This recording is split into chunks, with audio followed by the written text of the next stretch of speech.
ಸಾದತ್ ಹಸನ್ ಮಂಟೋ ಅವರ ದೇಶ ವಿಭಜನೆಯ ಕಥೆಗಳು. ಕನ್ನಡ ರೂಪಾಂತರ ಫಕೀರ್ ಮುಹಮ್ಮದ್ ಕಟ್ಪಾಡಿ. ಪ್ರಸ್ತಾವನೆ.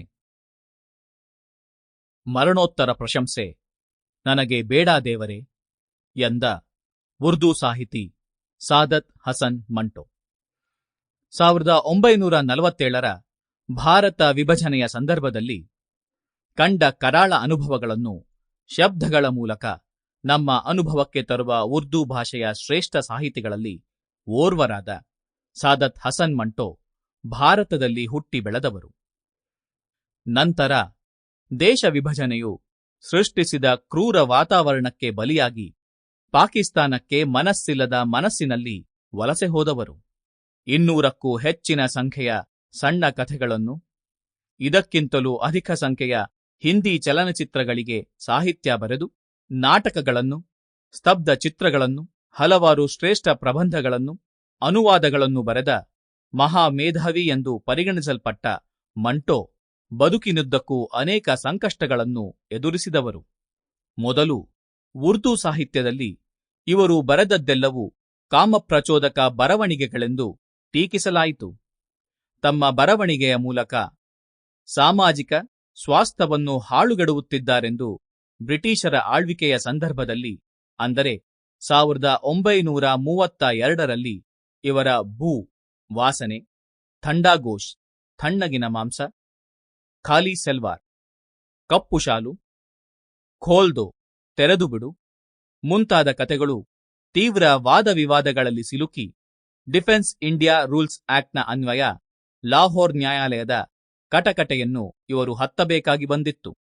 ಅವರ ಇನ್ನಿತರ ಶ್ರೇಷ್ಠ ಕೃತಿಗಳ ಪೈಕಿ ಉಡುಗೊರೆ, ಓರ್ವ ಮಹಿಳೆಯ ಬದುಕು, ತೋಬಾ ತೇಗ್ ಸಿಂಗ್ ಮುಂತಾದವುಗಳು ತನ್ನ ಉತ್ಕೃಷ್ಟವಾದ ಶೈಲಿಯಿಂದ ಹೊಸತೊಂದು ಅಲೆಯನ್ನು ಸೃಷ್ಟಿಸಿದ ಮತ್ತು ವಿಮರ್ಶಕರ ಪ್ರಶಂಸೆಗೆ ಪಾತ್ರವಾಯಿತು.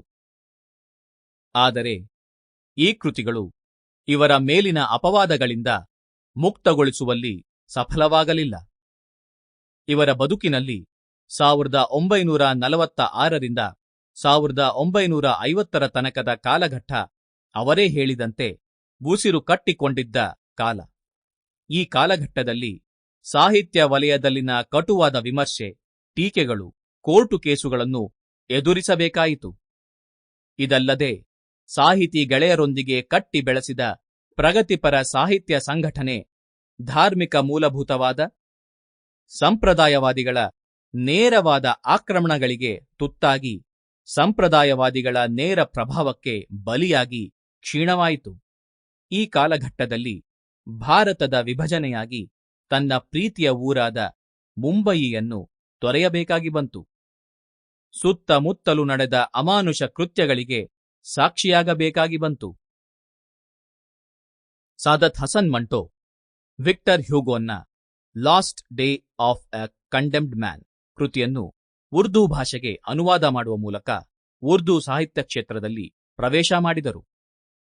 ಪಂಜಾಬಿಗೆ ಸೇರಿದ ಲುಧಿಯಾನಾದ ಸಂಬ್ರಲಾ ಗ್ರಾಮದಲ್ಲಿ 1912ರ ಮೇ 12ನೇ ದಿನಾಂಕದಂದು ಕಾಶ್ಮೀರಿ ಮುಸ್ಲಿಂ ಕುಟುಂಬದಲ್ಲಿ ಮಂಟೋ ಹುಟ್ಟಿದರು. ತಂದೆ ಮುನಸೀಫರಾಗಿದ್ದು, ಅವರ ತಾಯಿ 2ನೇ ಹೆಂಡತಿಯಾಗಿದ್ದರು.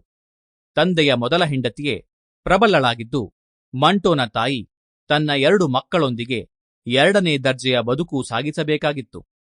ತಂದೆ ತೀರಿಕೊಂಡ ನಂತರ ಮೊದಲ ಹೆಂಡತಿಗೆ ಹುಟ್ಟಿದ ಅಣ್ಣಂದಿರ ಅವಗಣನೆಯಿಂದಾಗಿ ಮಂಟೋ ವಿದ್ಯಾಭ್ಯಾಸವು ಮುಂದುವರಿಯಲಿಲ್ಲ.